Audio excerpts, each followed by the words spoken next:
সবথেকে সহজ উপায়ে এই অনুপাত সমানুপাতের অঙ্কটা আমি তোমাদের করে দেখাচ্ছি। একবার দেখলে তুমি সারা জীবন মনে থাকে, কোনোদিনও ভুলবে না। প্রথমে যদি এরকম অঙ্ক দেখো তো আমি যেভাবে লিখছি সেভাবে তোমরা লিখবে a/b = 2:3, b/c = 5:7। তো এরকম ওপর নিচে করে লিখবে আর নিচে একটা দাগ দিয়ে দেবে, তারপর ডাইরেক্ট অ্যান্সার চলে আসবে। তারপর a/b/c = 5 আর 2 একসাথে ওপর নিচে গুণ করবে, তারপর একটা কোনাকুনি গুণ করবে, 3 5 15, তারপর আবার ওপর নিচে গুণ করবে, 3 7 21। এটা হচ্ছে দ টাইপের, দেখো দ টাইপের মধ্যে দেখতে হচ্ছে।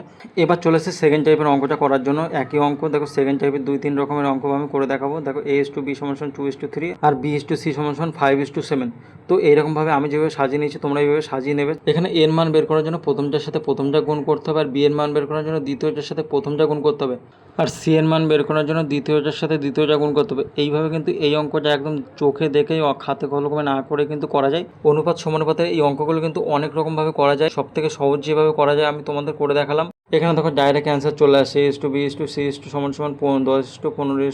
তোমাদের জন্য আমি আরেকটা টাইপের করে দিচ্ছি, তোমাদের যেটা ভালো লাগবে সেটা তোমরা প্র্যাকটিস করবে। এটা দেখো কী করে করছি, a/b/c পুরো এক লাইনে লিখে নিতে হবে। তারপরে a এর মান এর নিচে, b এর মান b এর নিচে, আবার যে b এর মানটা আছে সেটা b এর নিচে, আবার c এর মান c এর নিচে। তো এখান থেকে যেভাবে দাগ দিচ্ছি সেভাবে দাগ দিয়ে দেখো দেখো কত সহজে অঙ্কগুলো করা যায়। তো এখানে a/b/c এর মান আছে, যদি এখানে a/b/c/d এর মান থাকতো তো কীভাবে করা যায় সেটা পরের দিন তোমাদের দেখাবো। আর এরকম অঙ্কের শর্ট ট্রিক্স পেতে তোমরা চ্যানেলটি সাবস্ক্রাইব করে রাখতে পারো। আমি এরকম প্রতিদিন ভিডিও তোমাদের জন্য নিয়ে আসবো।